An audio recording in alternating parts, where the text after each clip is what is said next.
জয়গুরু, জয়গুরু, জয় মা। গীতামৃত চ্যানেলে সকলকে স্বাগত। আমি আলপনা আবারও একটা নতুন ভিডিও নিয়ে আপনাদের কাছে উপস্থিত হয়েছি।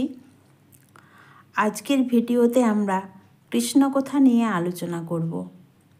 কেননা আজ বাংলা 30শে শ্রাবণ 1432 সাল এবং ইংরেজিতে 16ই আগস্ট 2025 শনিবার শুভ জন্মাষ্টমী তিথি, অর্থাৎ ভগবান শ্রীকৃষ্ণের শুভ আবির্ভাব তিথি।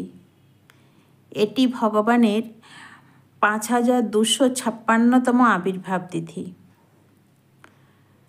সনাতন মতে পাশবিক শক্তি যখন ন্যায়নীতি, সত্য ও সুন্দরকে গ্রাস করতে উদ্যত হয়েছিল, তখন সেই শক্তিকে দমন করে মানবজাতির কল্যাণ এবং ন্যায়নীতি প্রতিষ্ঠার জন্য মহাবতার ভগবান শ্রীকৃষ্ণের আবির্ভাব ঘটে। সব কিছু সৃষ্টির মূলে রয়েছেন ভগবান শ্রীকৃষ্ণ। তিনি সমস্ত জগতে ছড়িয়ে আছেন। এমন কোনো স্থান নাই যেখানে তিনি নাই, এবং এমন কোনো জীব নাই যার মধ্যে তিনি অবস্থান করেন নাই। তিনি পরমাত্মা রূপে সকলের হৃদয়ে অবস্থান করেন। তিনি যেমন ব্রাহ্মণের হৃদয়ে অবস্থান করছেন, তেমনি আবার একটি কুকুরের হৃদয়েও অবস্থান করছেন। আবার কিন্তু আমরা তাকে দেখতে পাচ্ছি না, কারণ আমাদের মন অশান্ত, বিক্ষিপ্ত, তার অস্তিত্বে আমাদের বিশ্বাস নেই। একটু চিন্তা, একটু সমস্যা হলেই মন একেবারে অস্থির হয়ে পড়ে। ঠাকুর শ্রী রামকৃষ্ণ পরমহংসদেব বলেছেন, হ্রদের জল শান্ত নিস্তরঙ্গ না হলে তলায় কী আছে তা দেখা যায় না। ঠিক সেই রকম আমাদের অন্তরে ঈশ্বর আছেন, কিন্তু মন স্থির হলে তবেই তাকে দেখা যায়। মন স্থির হয় কখন? না, মন তখনই স্থির হয় যখন মনে কোনো বাসনা থাকে না, কোনো আমিত্ব থাকে না, অহংকার থাকে না। তখন সেখানে শুধুই ভগবান থাকেন। সেই শান্ত অচঞ্চল মনেই ঈশ্বর নিজেকে ধরা দেন। আবার তিনি কাউকে, কোনো জীবকে কখনো অভুক্ত রাখেন না। তার একটি উজ্জ্বল দৃষ্টান্ত আমরা জানব। একদিন এক ব্যক্তি পরমেশ্বর ভগবান শ্রীকৃষ্ণের শক্তি পরীক্ষা করার জন্য খাওয়া দাওয়া বন্ধ করে দিলেন। তিনি বললেন, দেখি কৃষ্ণ কিভাবে আমাকে খাওয়াতে পারেন। তার ছেলেমেয়েরা কত কাকুতি মিনতি করছে, তারপরেও সে কিছুতেই খাবে না।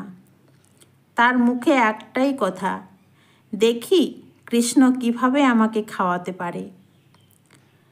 বাড়ি থেকে জঙ্গলে এক জায়গায় বসে বসে বলছে, আমি খাবো না, খাবো না। হঠাৎ এক বাঘ এসে এমন তাড়া দিল, এক দৌড়ে একদম এক গাছের উপর উঠে পড়ল। সেখানে বসেও একই কথা, আমি খাবো না, খাবো না।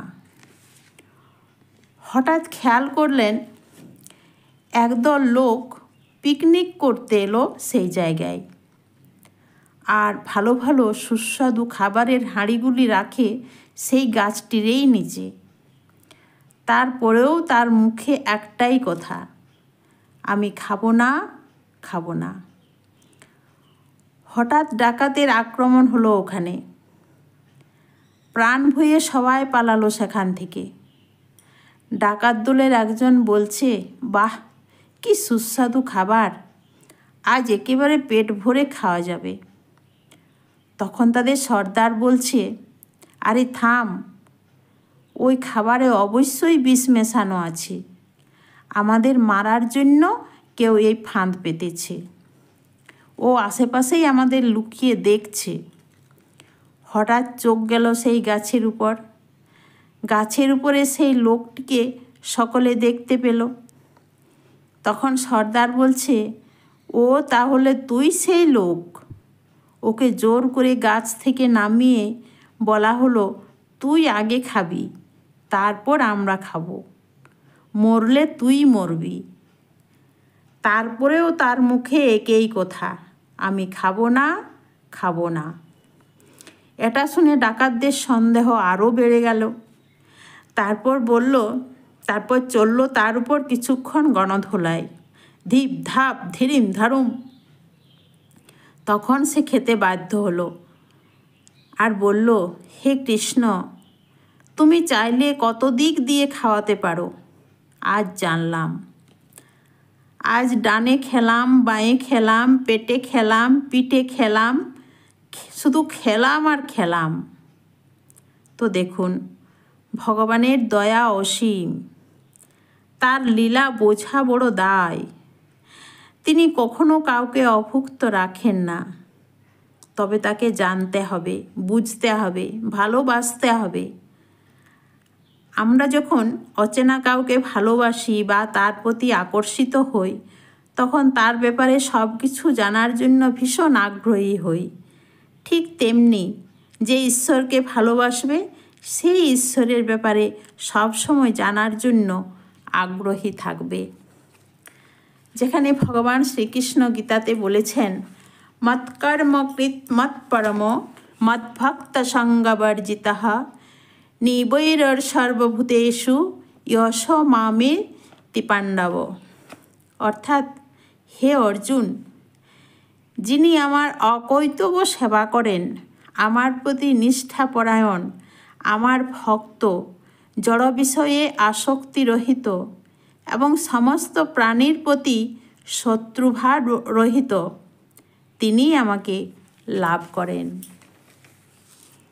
তাই ভগবানকে একনিষ্ঠভাবে পাওয়ার জন্য হৃদয়ের পবিত্র ভালোবাসা, দেহের সমস্ত প্রেম, অন্তরের তীব্র অনুরাগ আর চিত্তের ব্যাকুলতা প্রয়োজন। পিতা মাতা, ভাই বোন, স্ত্রী পুত্র কন্যা প্রভৃতির সঙ্গে আমাদের সম্পর্ক অতি ঘনিষ্ঠ হলেও তা ক্ষণস্থায়ী, আর ভগবান সেখানে অনন্তকালের আত্মীয়। আমাদের আত্মায় পরিশেষে পরমাত্মায় মিলিত হয়, আর সদ্গুরুই হচ্ছেন একমাত্র পথ শ্রীকৃষ্ণ বা ভগবানের কাছে নিয়ে যাওয়ার জন্য। গুরুই হচ্ছেন পথ প্রদর্শক।